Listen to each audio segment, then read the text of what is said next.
Dans le cadre de la présidence tournante de l'Algérie au Conseil de sécurité des Nations Unies pour le mois de janvier, Ferhat Meheni, leader du mouvement pour l'indépendance de la Kabylie, MAK, et président du gouvernement provisoire kabyle en exil, a adressé une requête à Ammar Benjama, ambassadeur et représentant permanent de l'Algérie auprès des Nations Unies, afin d'ouvrir un débat au sein du Conseil sur le droit à l'autodétermination de la Kabylie.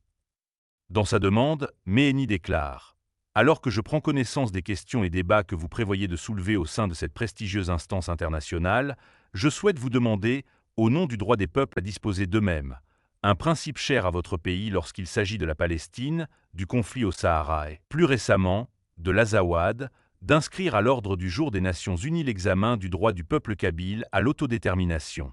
Ce droit est violemment réprimé par l'Algérie, en défi de ce principe fondamental. Je vous serais reconnaissant de bien vouloir informer les membres du Conseil de sécurité des Nations Unies des graves violations des droits de l'homme dont le peuple kabyle est victime depuis juin 2021. Celle-ci s'appuie sur l'article 87 bis du Code pénal algérien, qui assimile toute revendication du droit à l'autodétermination du peuple kabyle à des actes de terrorisme, ajoute le président du gouvernement provisoire kabyle en exil dans son courrier adressé lundi à l'ambassadeur algérien.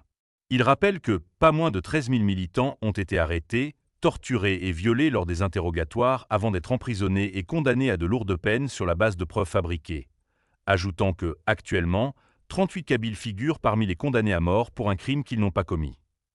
Meheni souligne à cet égard que l'Algérie, qui accorde régulièrement des grâces à des dizaines de milliers de criminels, refuse de libérer les prisonniers politiques kabyles. Pour le militant kabyle, le régime cherche à les utiliser comme monnaie d'échange afin d'obtenir de notre mouvement l'abandon de la lutte pour la liberté du peuple kabyle. Il tente également d'exploiter Boualem Sansal comme un autre levier de pression pour inciter la France à infléchir certaines positions de sa politique étrangère. Pour justifier la classification arbitraire du mouvement pour l'autodétermination de la Kabylie, MAK, comme organisation terroriste, l'Algérie a utilisé des drones, des avions de chasse et des hélicoptères pour incendier toutes les régions de la Kabylie le 9 août 2021, causant plus de 500 morts et 1 millier de blessés graves par brûlure, accuse le leader du MAK. Pour conclure sa missive, Meheni rappelle que l'Algérie a accusé Israël, le Maroc et le MAK d'être à l'origine de cet acte criminel, qui s'inscrit dans le cadre d'une opération génocidaire baptisée Zéro Kabyle, coordonnée au plus haut sommet de la hiérarchie militaire algérienne.